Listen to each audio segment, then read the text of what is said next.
Ustaz, bila kita mempunyai masa lalu yang suram, apakah harus diungkapkan atau tidak pada calon suami istri? Dosa apabila tidak diungkapkan, tidak dikasih tahu. Ada keterus-terangan yang membuat hati orang luka.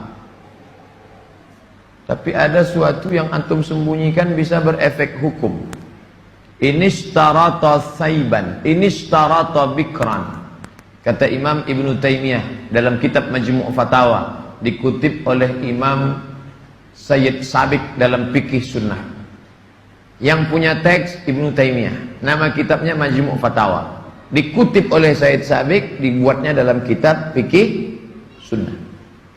Inishtarata bikran fapanat saiban falahul fasqu. Kalau seorang suami mensyaratkan istrinya mesti perawan, ternyata tidak perawan, maka dia punya hak fasakh, membatalkan pernikahan. Jadi kalau sekedar antum dulu pernah nonton karaoke, tak perlu antum ceritakan.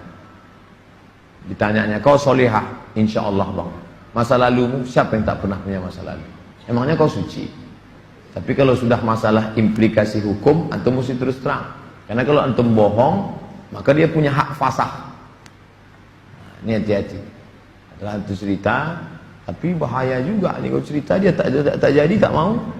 Bukakannya ke yang lain, alamat. Pokoknya gawat lah itu dah. Bila wanita menolak menikah karena alasan menuntut ilmu yang disuruh orang tuanya, bagaimana menurut Pak Ustadz?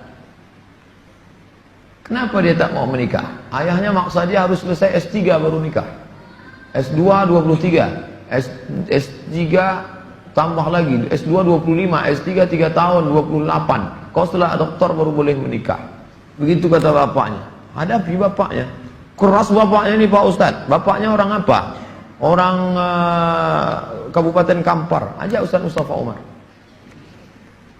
Bapaknya orang apa? Orang Jawa. Ajak Ustadz Jamhur. Jumpa sama Ustadz Jamhur. Assalamualaikum, Waalaikumsalam. Pripun kabari apik? Oh, katanya bapak tak mau ngasih anak bapak nikah sama dia. Saya bukan tak mau, itu saya ngasih alasan aja biar tak jadi sama dia.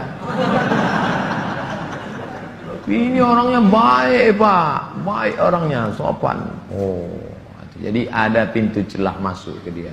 Bapaknya itu kan manusia, bukan robot. Ada hatinya. Kau sentuh tepat di hatinya, dia akan jadi milikmu untuk selamanya. Sebelumnya mau ucapkan selamat milad ke-40. Bolehkah itu mengucapkan selamat ulang tahun? Saya tak merasa 40. Saya lahir tahun 1397 Hijrah. Jadi umur saya sekarang sudah 42 tahun. Saya pakai Hijriah. Maksud pertanyaannya, bolehkah mengucapkan selamat ulang tahun? Pernah tak Nabi mengulang hari ulang tahunnya? Ya Rasulullah, kenapa engkau puasa hari Senin? Dzaka yauma wulidtu, hari Senin aku lahir.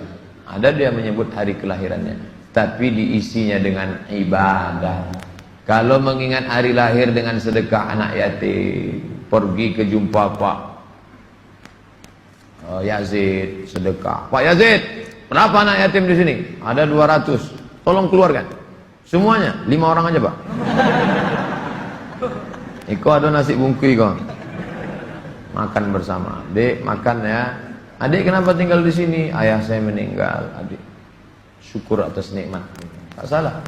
Tapi kalau dikumpul kawan-kawan, hari ulang tahun, dipecahkan telur ayam, telur itik, telur bebek, dikasih pula ini, diikatkan di tiang listrik, disiram kopi, rupanya ada kabel telanjang, kontak mati.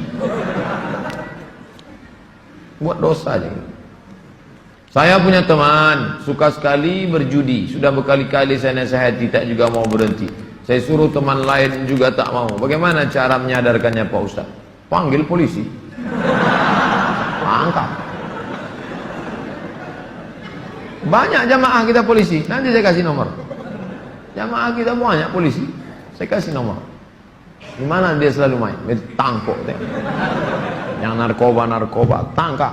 Ada cerita. Kertas terakhir. boleh sholat berjamaah di masjid agak jauh dari rumah, tapi musola lebih dekat dari rumah kita. Bagaimana yang lebih baik?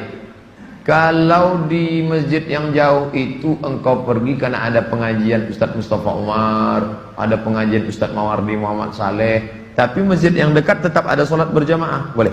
Tapi kalau sampai masjid musola yang dekat rumah tak ada orang sholat berjamaah, istahwadan alaihimus syayatin, sekeliling kampung itu diganggu setan.